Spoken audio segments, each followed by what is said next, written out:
যুবক, যার মা নাই তাকে জিজ্ঞাসা কর মা কেমন, যার বাবা নাই তাকে জিজ্ঞাসা করো বাবা কেমন, রত্ন কেমন, সম্পদ। একটা যুবক ছেলে ঈদের দিন নামাজ পড়িয়া কবরের কিনারায় দাঁড়ায় কাঁদতেছে।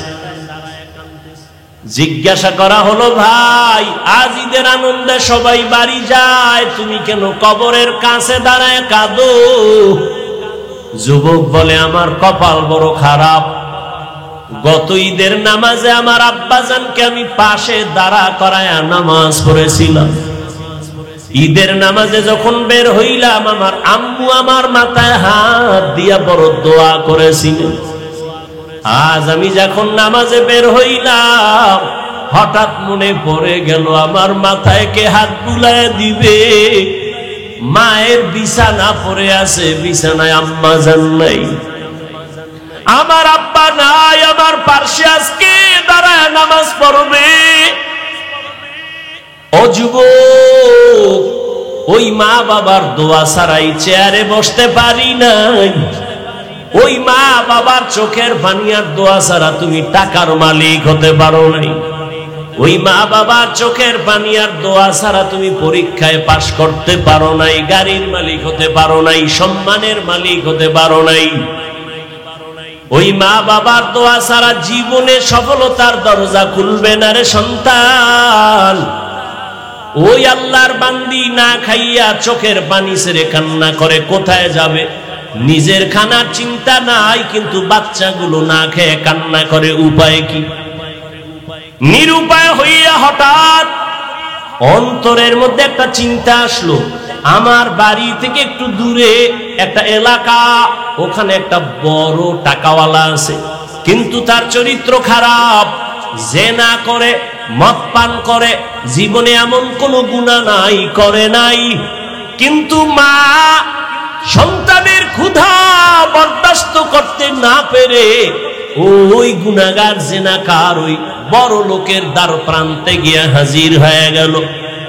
ডাক দিয়া কয়, ভাই আমারে কিছু টাকা ধার দিবেন, আমার সন্তানগুলো না খাইয়া মরার উপক্রম হয়ে গেছে, আমি মা কান্না সহ্য করতে পারি না। ওই গুনাহগার বান্দা বলে, ঠিক আছে দিব, তবে শর্ত, আজকের রাতের জন্য তুমি তোমার দেহটা আমাকে অক্ষ করে দিতে হবে। আল্লাহর বান্দি চিন্তায় পড়ে গেল, আমার এই জীবনে শরীরে কেউ একটা টাচ করে নাই, আমার চরিত্রের উপরে কেউ একটা আঘাত করে নাই, কিন্তু আমি সন্তানের মুখের কান্না সহ্য করতে পারি না, ক্ষুধার যন্ত্রণায় কান্না করে করে মাটিতে গড়াগড়ি খাই। এখন কি করি আমি? এই সন্তানের খুশির করার জন্য, খানার জন্য কি আমি আমার দেহটাকে বিলাইয়া আমি সন্তানের খানার জন্য টাকা নিব? কিছুক্ষণ ভাবার পর ও টেকনাফের আম্মা জানেরা একটু চিন্তা করেন, আল্লাহর ভয় কাকে বলে?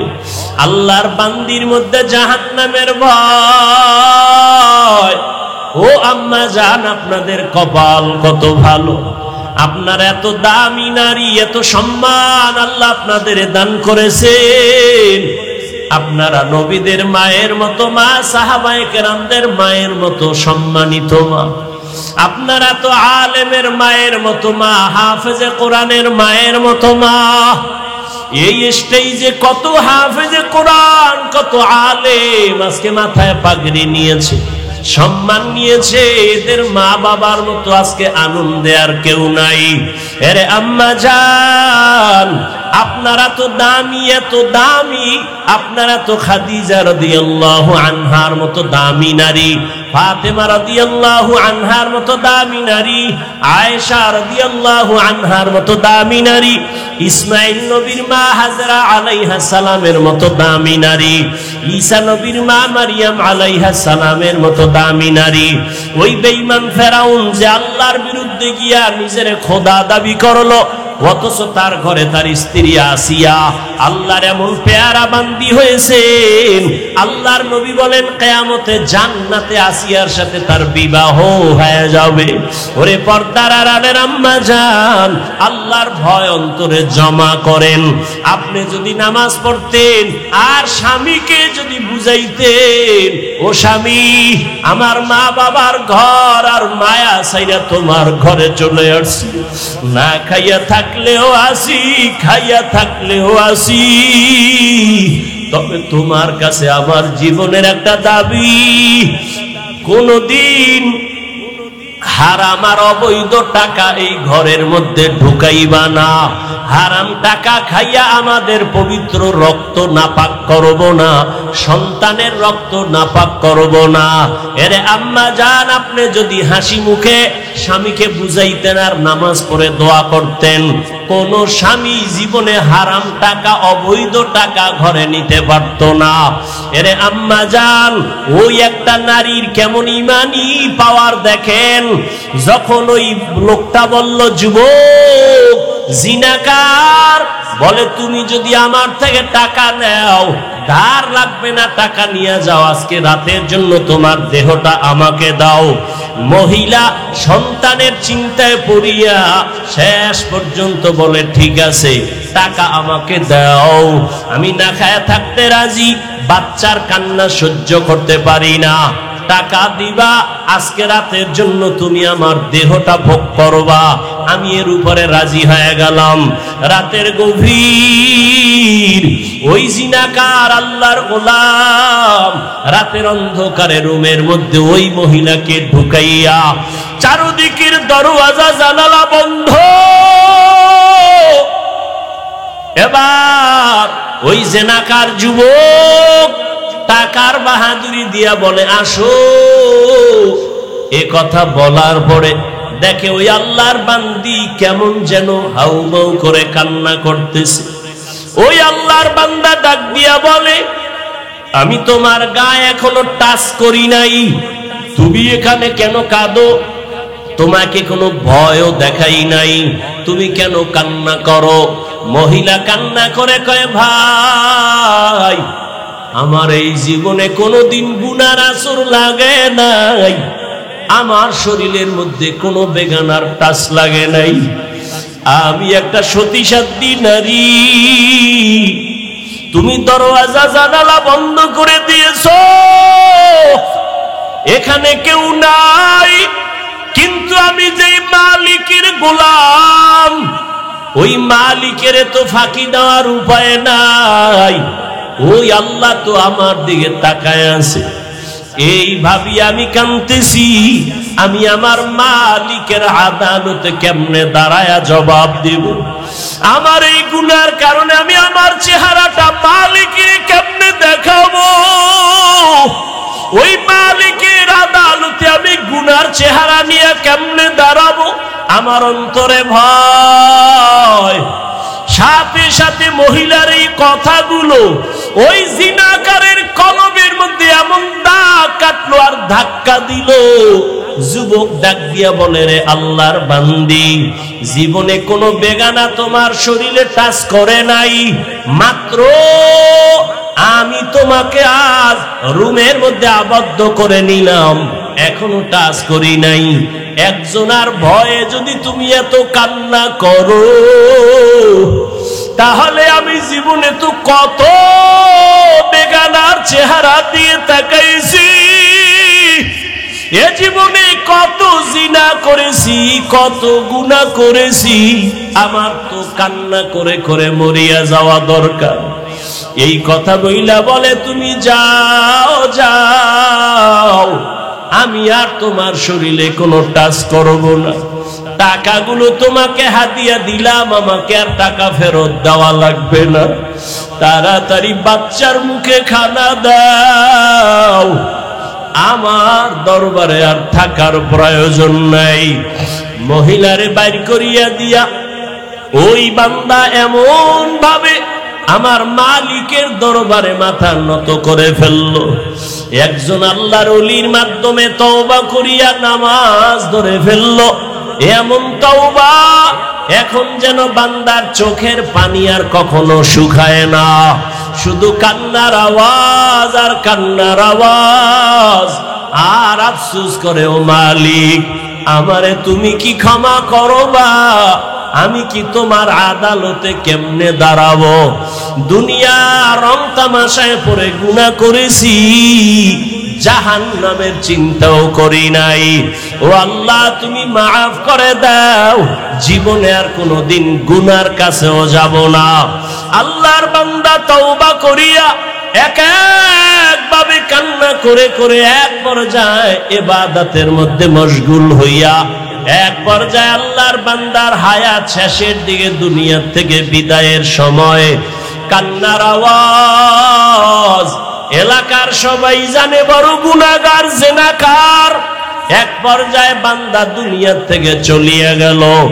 ওই সময়ের একটা নিয়ম হইল, মানুষ যখন মরিয়া যাইতো, দাফন কাফনের পরে তার বাড়ির দরজার ভেতরে লোকটা যদি ভালো থাকতো, দরজায় লেখা থাকতো, গেইটে লেখা থাকতো লোকটা ভালো ছিল। আর যদি অপরাধী হইতো, দরজায় লেখা থাকতো লোকটা বড় খারাপ ছিল। কে লেখতো জানা নাই, সবাই দেখতে আসতো এই লোকটা যে মারা গেল তার দরজায় কি লেখা। এই বান্দা যখন মরিয়া গেল, এই যে মহিলার সাথে এমন কিছু হইছে এলাকার কেউ জানে নাই। আল্লাহর বান্দা গুনাহ থেকে ফিরিয়া তওবা করে দুনিয়া থেকে চলে গেল। দুনিয়া এলাকায় খবর হয়ে গেল, ওই অপরাধী জাহান্নামী পাপী আর দুনিয়ায় নাই। যখন সবাই খবর পাইয়া বাড়ির দরজা দিয়া যায় আর গেটের দিয়ে তাকায়, দেখিনি তার বাড়িতে লেখা বড় খারাপ ছিল, কিন্তু না, ওই বাড়ির দরজায় গেটে দেখে সবাই লেখা আছে কদ গফারাল্লাহু লিল কিফল। রহমতের নবী হাদিসে পাকের মধ্যে বলেন, ওই বান্দার ব্যাপারে দরজায় লেখা কদ গফারাল্লাহ, আল্লাহ তাকে মাফ করে দিয়েছেন। কিফলি নামের বান্দাকে আল্লাহ মাফ করেছেন। সবাই আশ্চর্য হয়ে গেল, এই বান্দা এত বড় গুনাহগার, জিনাকার, মদের আড্ডায় বসে থাকে, এরে আল্লাহ কেন মাফ করলেন? তদন্ত নিয়া খবর নিতে নিতে দেখে ওই আল্লাহর বান্দির ঘটনা, ওই মহিলার চোখের পানি তার জন্য হেদায়েতের কারণ হয়ে গেছে। এরে আল্লাহর বান্দি, পর্দার আড়ালের মা, ও আমার কলিজার যুবক, একটু আগেও বলেছিলাম তোমার আমার আল্লাহ এক, নবী এক, কোরআন এক, কাবা এক, ধর্ম এক, কালেমা এক। তুমি আমি দুনিয়াতে আসছি, সিস্টেম এক, বিদায় বেলা কাফন হবে তিনটা, তাও এক, কালার হবে এক, কবরের সাইজও হবে এক, কবরের প্রশ্ন তিনটা হবে তাও এক। ও আল্লাহর বান্দারা, যদি জবাব দিতে পারে, নবী বলেন তার কবর হবে রওজাতুম মির রিয়াজিল জান্নাহ। আর যারা জবাব দিতে পারবে না, তাদের কবর হবে হুফরাতুম মিন হুফারিন নার। ওই জবাব কবরে কে দিতে পারবে, কে পারবে না, কারো জানাও নাই। এই জন্যই তো সাহাবায়ে কেরাম জীবন কান্না করেছেন। জান্নাতের টিকিট নিয়াও আবু বকরের কান্নার আওয়াজ, জান্নাতের সুসংবাদ পাইয়াও ওমরে ফারুকের কান্নার আওয়াজ। ও আমার কলিজার যুবক,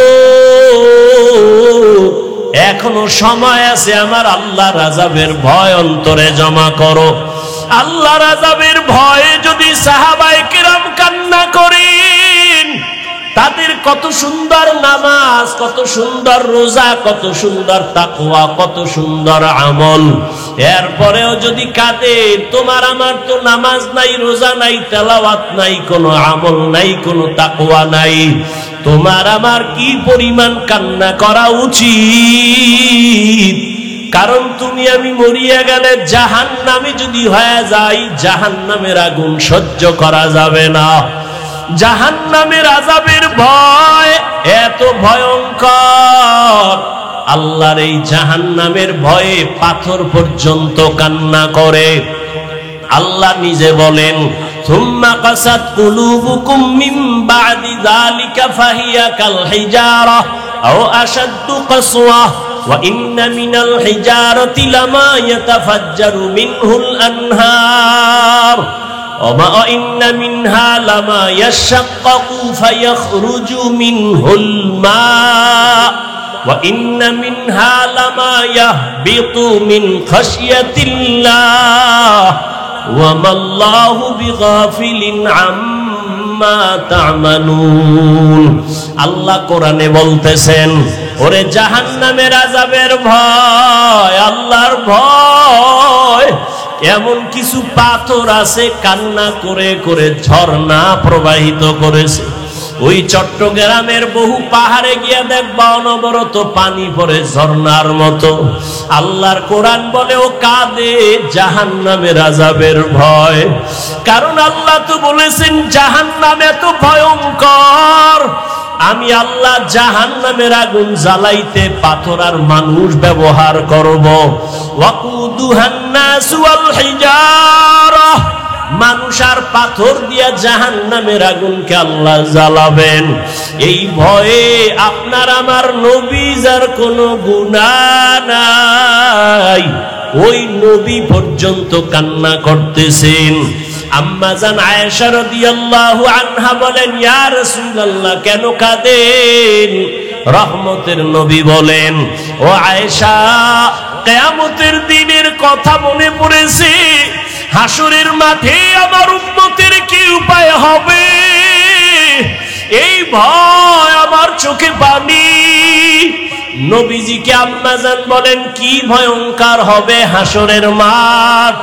আল্লাহর নবী বলেন, আয়েশা, এই জমিনটা কিয়ামতের মাঠে পরিণত হবে। মানুষ নারী আর পুরুষগুলো সবাই উলঙ্গ দাঁড়ায় যাবে।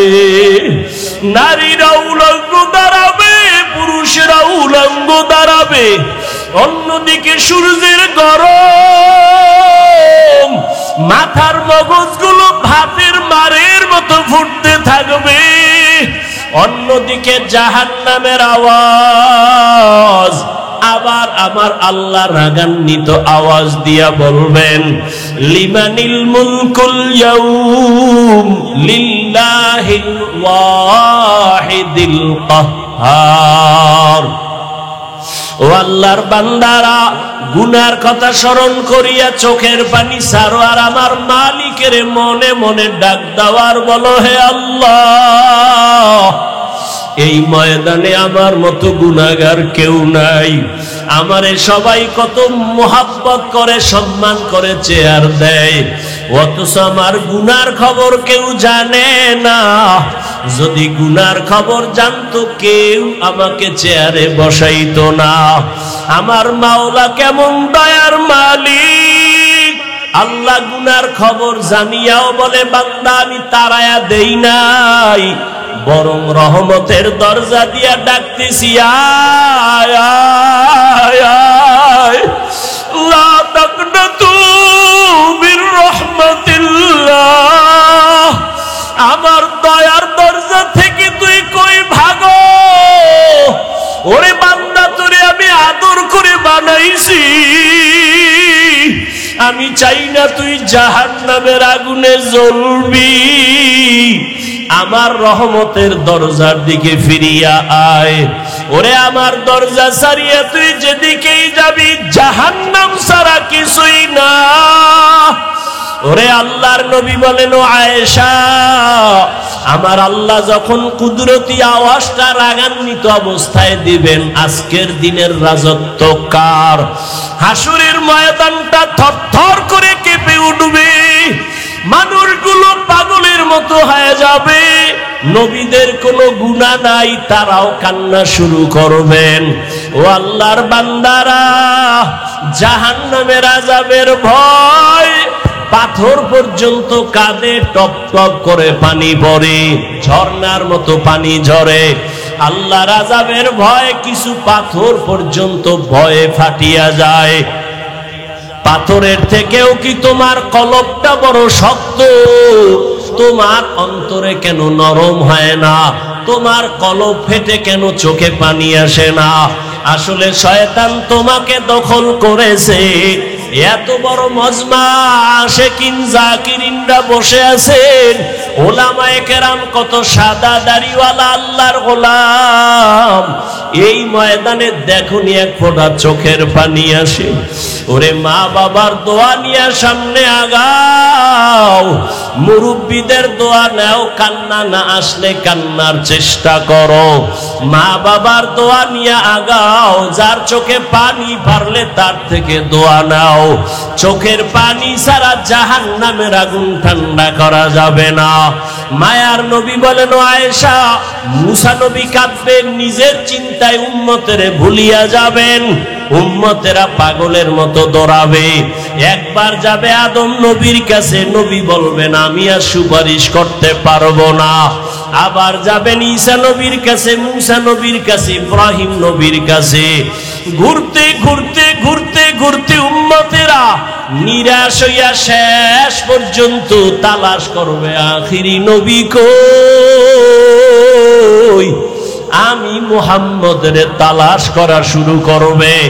আম্মা জান আয়েশা বলেন, নবী আপনাকে উম্মতেরা কোথায় পাবে? মায়ার নবী বলেন, আমি তখন আমার মালিকের কুদরতের কাছে হাজির, মাকামে মাহমুদে সেজদায় পড়ে কান্না করব। সব নবীরা নিজেদের চিন্তায় কাঁদবেন, আর আমি মুহাম্মদ একমাত্র আমি কান্না করব, একবারও বলবো না আল্লাহ আমারে বাঁচাও, আমাকে দয়া করো। আমি শুধু একটাই আওয়াজ দিব, আমার উম্মতের বাঁচাও, আমার উম্মতের বাঁচাও, আমার উম্মতের বাঁচাও। আমার একটা উম্মত যেন জাহান্নামের আগুনে না যায়। আমার আল্লাহ তখন বলবে, নবী কাঁদিয়েন না, মাথা উঠান, আপনার উম্মত গুলো ধৈরা ধৈরা আপনি জান্নাতের দিকে নিয়ে যান। আম্মা জান আয়েশা বলেন, আপনি তখন কি করবেন? মায়ার নবী বলেন, আয়েশা, আমি তখন আমার উম্মত গুলোরে বাছাই করে ধরে ধরে কাউসারের কাছে নিয়ে দাঁড় করাবো। লাইনে দাঁড় করাইয়া আমি আমার নিজের হাতে আমার মায়ার উম্মতের কাউসারের পানি পান করাবো।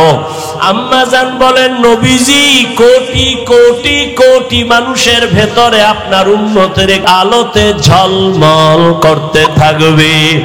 আমি দেখে দেখে আমার উম্মতের কাউসারের পানির লাইনে দাঁড় করাবো। আমি পেয়ালা ভরে পানি দিব আমার উম্মতের পিপাসা নিবারণের জন্য। হঠাৎ আমার উম্মতের পানি পান করাবার এক পর্যায়ে মাঝখানে পর্দা পড়ে যাবে। আমি বলবো, ফেরেশতারা, লাইনে উম্মত কি শেষ? বলে, না না, আর উম্মত বাকি আছে, পর্দা দিলা কেন? ফেরেশতারা বলবেন, হে নবী, এই উম্মত গুলো আপনার ভেজালওয়ালা উম্মত। এরা আপনি দুনিয়া থেকে যাওয়ার পরে সুন্নতের মানে নাই, নিজেও নামাজ পড়ে নাই, যারা নামাজ পড়তো তাদেরও পছন্দ করে নাই, নিজেও হালাল খায় নাই, যারা হালাল খাইতো তাদের পছন্দ করে নাই, নিজেও পর্দা করে নাই, যারা পর্দা করতো তাদেরও পছন্দ করে নাই। আল্লাহর নবী বলেন, তখন আমি কষ্ট পায়া বলবো, সোহকান সোহকা, ও ভেজাল উম্মতেরা, আমার থেকে তোমরা দূরে সরে যাও, আমি আজ তোমাদের স্বীকার করতে চাই না। আমার আল্লাহর অর্ডার হয়ে যাবে, কুদরতি আওয়াজ দিয়া বলবেন, ও জাহান্নামের ফেরেশতারা, বেনামাজিগুলো ধর, জাহান্নামের শিকল লাগায়া বাঁধো। জাহান্নামের শিকল হাতে পায়ে লাগায়া টানা শুরু করবে। ওয়াসিকাল্লাযীনা কাফারু ইলা জাহান্নাম যুমারা হাত্তা ইযা জাউহা ফুতিহাত আবওয়াবুহা وقال لهم خزنتها ألم يأتكم رسل منكم يتلون عليكم آيات। জাহান্নামের শিকল লাগানো মাত্র ওরে তোমার আমার শাস্তি শুরু হয়ে যাবে। ওরে আমলনামাটা বাম হাতে চলে আসবে, কপাল বড় খারাপ হয়ে যাবে। জানি না নবী কি আমারে তাড়াইয়া দেন নাকি। ওই কাতারে যদি বাবা আমি পড়িয়া যাই, আমার উপায় কি হবে? কিয়ামতের দিন জাহান্নামের গরম তো সইতে পারবো না। দুনিয়াতে একটা মশার কামড় সইতে পারি না, জাহান্নামের আযাব কেমনে সহ্য করবে রে যুবক?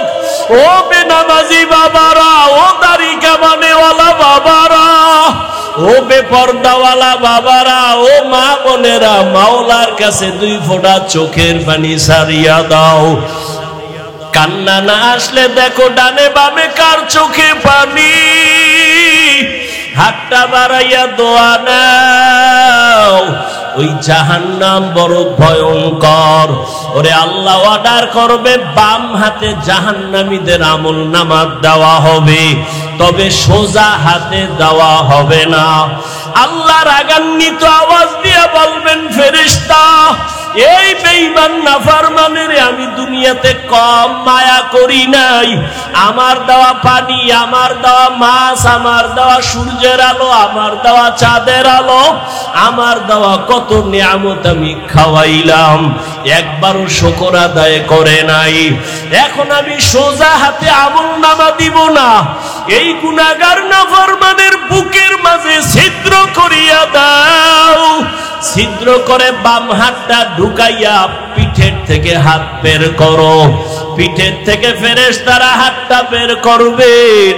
আল্লাহ আমলনামাটা দিয়া বলবেন, ইকরা কিতাবাকা কাফা বিনাফসিকাল ইয়াউমা আলাইকা হাসিবা। আমলনামা দিলাম, পড়িয়া দেখ। ফেরেশতারা বলবেন, আল্লাহ বান্দার আমলনামা পিছনের হাতে পিঠের ভেতর দিয়া হাত বের করে পেছনে আমলনামা পড়বে কেমনে? চোখ তো সামনে, চেহারাটাও সামনে। আল্লাহ আবার রাগান্বিত হয়ে বলবে, ও ফেরেশতা এই নাফরমানের ঘাটটা ধরিয়া মোচড় দিয়া পেছনে ফিরাইয়া দাও। ফেরেশতারা ঘাড় ধরে মোচড় দিবে। ও আল্লাহর বান্দারা, আবার মাওলার কোরআনের কি মিথ্যা মনে করেছো? আমার নবীর কথা কি মিথ্যা মনে করেছো? ওরে আল্লাহর আযাবের ভয়ে যদি নবীর চোখে পানি, জাহান্নামের ভয়ে যদি সাহাবায়ে কেরামের চোখে পানি আসে, তোমার আমার কপাল এত কেন খারাপ? এই দুনিয়ায় মনে হয় আমার মতো গুনাহগার আর কেউ নাই। ওরে মালিকের ডাক দিয়া বলো, হে মালিক আমার চোখে কেন পানি নাই? গুনার কারণে আমার হাত না পাক, আমার চোখ না পাক, আমার জিহ্বা না পাক, অন্তর না পাক। ওরে দুনিয়ার ঘরে আগুন লাগলে পানি ছাড়া ঠান্ডা যেমন হয় না, জাহান্নামের আগুন চোখের পানি ছাড়া ঠান্ডা হবে না।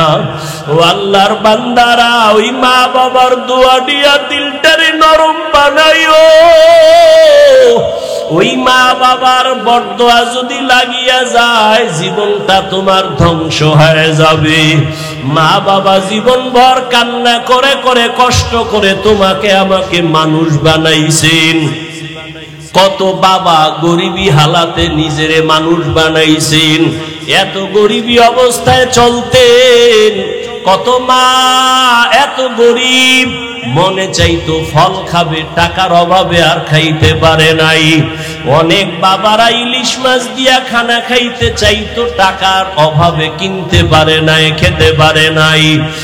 আজ তোমার ঘরে কত মাছ আর কত ফল, চাইলেও তুমি আর ফল খাওয়াইতে মা বাবারে পারবা না, কারণ তারা সাদা কাফনের প্যাকেট হয়ে কবরে পড়ে আছে। ওই মা বাবারে ফল আর মাছ যদিও তুমি দিতে পারবা না, তবে আমি বিনয়ের সাথে বলি 2 ফোঁটা চোখের পানি পাঠাইয়া দাও। ওই মা বাবার জন্য 2 ফোঁটা চোখের পানি সারিয়া দোয়া করো।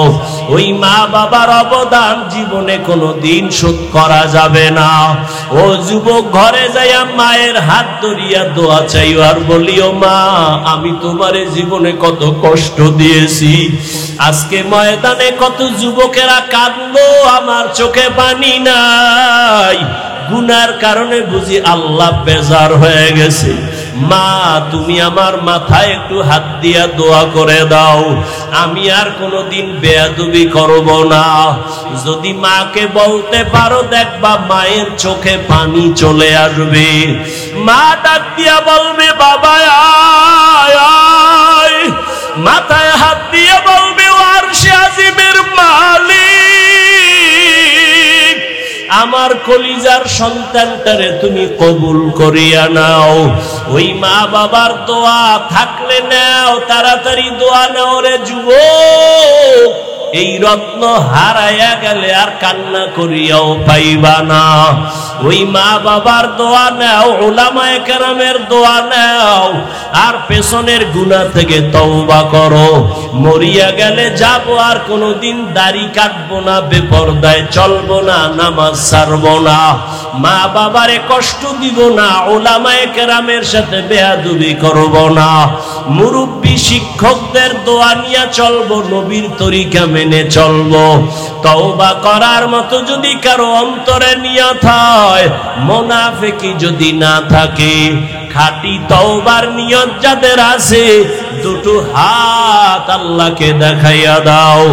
ও আল্লাহ, কুদরতের নজর দিয়ে তাকাইয়া দেখেন, আপনার গোলামরা তওবার নিয়ত করেছে, কারো হাত খালি ফিরাইয়া দিয়েন না রে আল্লাহ। আমার কলিজার যুবকের আপনি হেদায়াতের নূর দিয়া কবুল করেন, পর্দার আড়ালের মা বোনদের কবুল করে নেন। আয় আল্লাহ, আমার মুরব্বীদেরকে কবুল করে নেন। একটা সন্তান যুবকেরও খালি ফিরাইয়া দিয়েন না, 5 ওয়াক্ত নামাজি বানায়া দেন। আমাদের তওবা কবুল করে নেন, তওবার উপরে মজবুত হইয়া চলার তৌফিক আমাদের দান করেন, আমিন। ওয়া আম্মা মান খাফা মাকামা রাব্বিহি ওয়া নাহান নাফসা আনিল হাওয়া ফাইন্নাল জান্নাতা হিয়াল মাওয়া। আল্লাহর আদালতে দাঁড়াইয়া হিসাব দেওয়ার ভয়, যারা গুনাহ থেকে তওবা করে নিজেকে বাঁচাবে, আল্লাহ তাকে জান্নাতুল মাওয়া দান করবেন। আল্লাহ আমাদের সবাইকে দুনিয়াতে গুনাহমুক্ত জীবন দান করেন, আমিন। আল্লাহ আমাকেও কবুল করেন, আল্লাহ মাদ্রাসা কবুল করেন, আসাতিজা কেরামদের কবুল করেন, তালিবুল ইলমদের কবুল করেন, মুহিব্বিন মুতাআল্লিকিনদের কবুল করেন। মৃত্যু পর্যন্ত সুন্নতে নববীর উপরে মজবুত হয়ে চলার তৌফিক দান করেন, মুখালিফের মুআফিক বানায় দেন, জাহিরি বাতিনি দুশমনের মোকাবেলায় বিজয় দান করেন। আয় আল্লাহ, যারা পেরেশানিতে আছে দূর করেন। আমি অনেক পেরেশানি, বিভিন্ন ষড়যন্ত্র, মিথ্যা মামলা ওলামায়ে কেরামের বিরুদ্ধে আছে, দোয়া চাই সবার কাছে, আল্লাহ ইজ্জতের সাথে মিথ্যা মামলা থেকে চিরমুক্তির ব্যবস্থা করে দেন। ওয়া আখিরু দাওয়ানা আনিল হামদুলিল্লাহি রাব্বিল আলামিন। হযরত দোয়া করবেন, দোয়ায় শরীক হইবেন।